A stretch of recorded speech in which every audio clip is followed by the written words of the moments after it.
I turned my life around while serving 19 years in prison, and a lot of times people say, oh, well, you did this great thing. What I want to emphasize is this is not something that I did alone. I did this with a lot of love and support and guidance. So I want to highlight some of the people along my journey who really and truly changed my life. And the first person and the, obvious person was my mother. So when I was first arrested, I felt completely hopeless. I thought there was no way to move forward. I thought my life was over. I couldn't imagine even getting up in the morning. I didn't know what I was going to live for. And even though I know she was crushed and she felt completely hopeless herself, she decided she was going to find a way to give me hope. She was going to find a way to give me opportunity and a way forward. So reached out and she figured out a way to get me in college. So I'm sitting in the jail, surrounded by other people who are feeling hopeless and have no opportunities, and I was able to start taking correspondence courses from Ohio University. And over the years, my mother did all these things to make things possible. She, got me a Facebook page and started posting my writing and started connecting with people and reaching out and asking for support.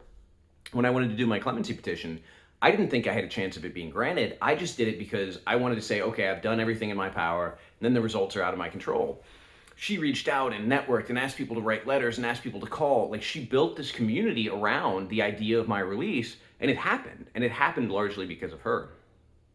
So from the beginning to the end, and even now, my mother has been allowing me to be the best person. She's been guiding me and giving me opportunities and giving me support and helping me believe in myself when I didn't. Now, I had mentors on the inside as well as mentors on the outside. And it's really easy to think that, oh, well, all the outside support was all that mattered. And in a way, it was the thing that other people didn't have. But there are good people in prison. And there are people who don't have that family support to turn their lives around because they managed to find that right person in prison. They find that person that helps them turn it around or helps them prioritize or helps them see things in a different way. So I had three main mentors when I was in prison. The first one is the one I've talked about. It was Greg, who was a serial killer. And I went into a time where I didn't know how to shave because I couldn't shave when I went to prison. So I've got this guy who teaches me how to shave, who kind of improves my vocabulary, who talks to me about leadership and the importance of nonviolence. And I know this sounds crazy to come from a serial killer, but it's a perfect reminder that people are they're not one thing. We are complicated and we are complex, and we can be terrible people with great advice or great stories, or we can be great people with terrible advice. We really are not just one thing. So he helped me kind of find my way and figure out what I wanted to do. And he helped me focus on education. And he said, look, the more you know and the more education you have, the more opportunities. So make sure you keep reading and make sure you keep studying. And we would watch Jeopardy together and play Jeopardy, go back and forth. And he would always trounce me, of course. But it gave me something to aspire to. Hey, I can learn these things. I can get a better understanding of the world. I can talk to him about being an entrepreneurial consultant or about military work or about whatever. The second mentor that I had inside was a guy named Eric. And his contribution was the exact opposite. We were sitting on the steps waiting to go to the lieutenant's office for an interview for a job. And he said, look, I see you. I see you with your nose in a book. I see you doing college classes. I see you working on all these things. But I want to tell you, life is not about that. That's not going to make you happy. He said, I spent 10 years studying and learning and becoming an expert in everything that I could. And then I woke up one day and realized I didn't have a reason to live. Life is about people.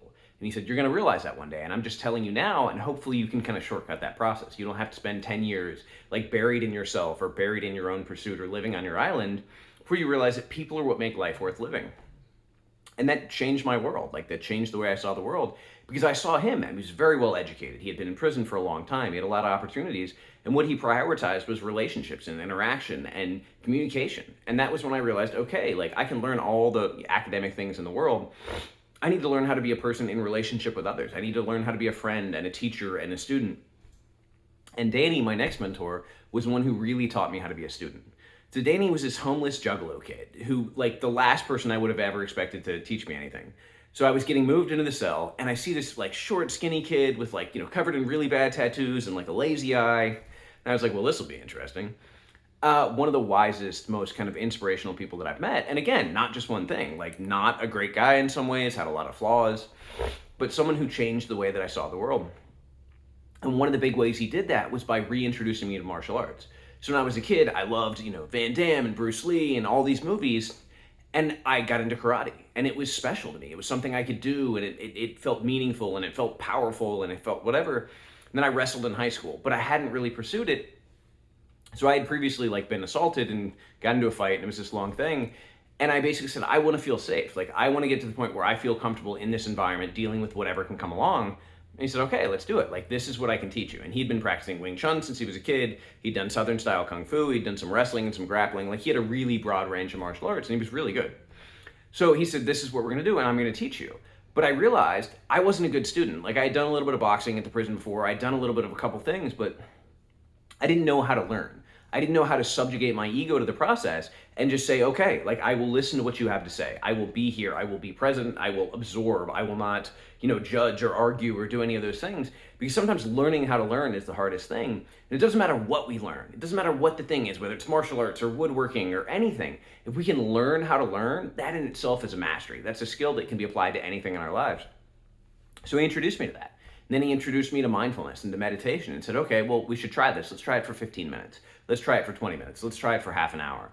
And then he introduced me to all these different ideas. Every week it would be like, you should read this book or you should order this book. Because he had been reading, like, despite his kind of history and where he had come from, he had this incredible wealth of knowledge. And it was, both kind of the spiritual, like whatever mindfulness knowledge, but also practical knowledge, also philosophical, also religious. Like, anything you asked him about, he had something to talk about. And he became kind of the goal that I wanted to aspire to, because he was incredibly likable. He was incredibly funny. He was incredibly physically capable, but he was also just a guy who knew a little bit about everything. So I read all these books. I learned, essentially the beginning of my martial arts journey, or the beginning of the re-emergence of my martial arts journey. I learned about mindfulness and meditation, and these things fundamentally changed my life. And those were the guys. And then I remember for years being like, well, I want to find my next mentor. I want to find my next teacher.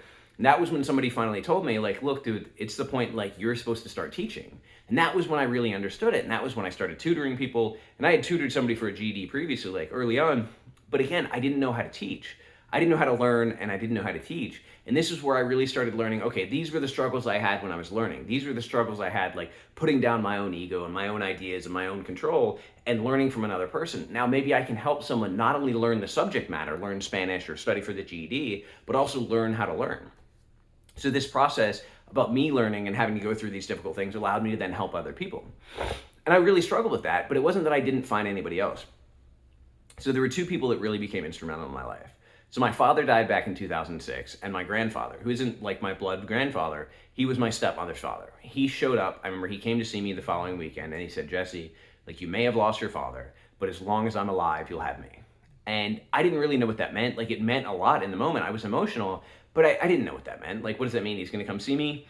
He became the most inspirational father figure I could have ever asked for. He became somebody who taught me about love, and love through loss and grief and being honest and being open. And he has endured more loss in his life than anybody that I know. Just absolutely horrific experiences and loss. And some people get bitter and some people get defensive. Instead, it's like it has hollowed him out for more goodness and for more love and for more kindness. And I've never seen somebody that does that. I've never seen somebody who every bad thing that happens to them somehow makes them better. And he just became an inspiration to me. And I just saw him on Father's Day, and it was incredibly emotional because he's moving to Florida, and I don't know when I'm going to get to see him next, and it just broke my heart. But he was one of those people that changed my life just by being there, just by sharing his experience. And he always says that I taught him far more than he taught me, and that's just not true. Like, I may have had, a kind of book or an academic experience that he didn't have, but he had a lifetime of living and of being open and learning, and just truly extraordinary man. And the other one is James, who has been my Zen teacher and my therapist and my all these things. So when Danny was released, I wanted to find somebody to help me continue pursue this path of meditation. This was back when I thought it was like there's steps, like you do A, then you do B, then you do C, and then you get a grade. So he had been practicing Zen for a long time, so he got me doing the Monkan, which is a list of the first 100 koans. We went through all these koans and studies, which are things like, what is the sound of a single hand? What people often say, what is the sound of one hand clapping? These kind of unanswerable questions that you meditate upon. And there is an answer. Like, it surprised the hell out of me, but there really is. And it's an experiential answer. It's an understanding. It's a putting down of the intellect. So we went through that, and then he gave me tools. He said, look, I really think you should try EMDR. And what he did was really kind of sneaky. And I don't know whether he intended this and he knew he was doing it or not. But I thought, okay, everything, we just need a silver bullet. Like, if I start meditating, that'll fix my life. If I start doing martial arts, that'll make me feel safe. And he said, well, you're meditating and you're doing movement practice, which is important, but you should also probably do therapy. Like, maybe you should go see the psychologist and we should talk more. We're like, okay, then if I do movement practice and I do meditation and I do therapy, I'll be okay. And it was constantly adding new things. So he gave me tools because he said, as a therapist, his job is to put himself out of a job. His job is to give the client the tools they need to succeed and to cope and to function. And that's what he did. He gave me the tools like EMDR. He taught me how to do EMDR by myself because I was in an environment where there was no one there to do it with me. He taught me practices like Ho'oponopono, Ho'oponopono, which is about kind of forgiveness and understanding, and is very much a processing practice, just as important as meditation or just as important as EMDR. He taught me about the things that I could live. And then it became this relationship where like he was still in some ways my therapist and my teacher, but he also recognized like, hey, I'm trying to put myself out of a job. How do we become friends? How do we become people on a journey together? And that's really what it was. He went through a great loss fairly recently. And I remember he sent me this email, or he sent me this poem basically that was like, thank you for walking with me through the darkness together. I don't know how to describe it. And I don't remember the exact words, but it was an appreciation from his perspective of the same thing that I felt every day that I was working with him. This feeling of like not being alone in this process, not being alone in this wandering desert of insanity and feeling and experience, and being grateful for another person being there. So I started off as a student looking for a teacher. I found a number of teachers, I found people that helped me and guided me, and then I ended up finding a teacher who became a friend. And I think that that is really the goal. Because teaching somebody is not just about teaching them and you remain the teacher and they remain the student. It's about empowering someone and letting them see their own, possibility and ability and agency and all these things in themselves. So what he did was he taught me how to be a better student, how to be a teacher, and how to be a friend. And by learning that, I really was able to come to the point that I am. And when I went toward in the mental health program, when I worked with guys, when I sponsored guys, my goal was to empower them. It wasn't to teach them and then like keep them the student. It was to give them everything they could use, to give them as many tools, as many perspectives, as many opportunities so that they didn't need mine. And I hope they'd keep me around. I hope they'd still want to be friends or be, have a relationship. But it was about giving people the tools and the perspectives they need to do everything and then continue to spread that to others.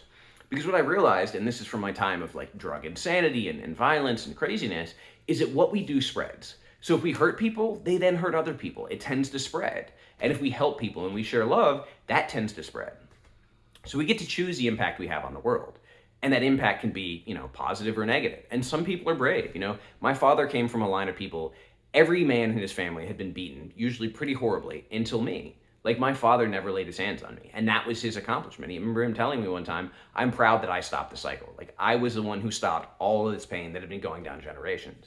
And it was a huge thing because to stop something that's been going on in those generations, to feel that pain and then not spread it to another person, to learn what it takes to cope with those things in a healthy way, that is growth and that is development. And then not only to do that, but then to also find a way to spread love and spread care and spread guidance and spread perspective. That's the goal. And I was able to find people both in prison and out of prison that helped me become a better person and helped me spread that positivity rather than that negativity. And I'm grateful for it to this day.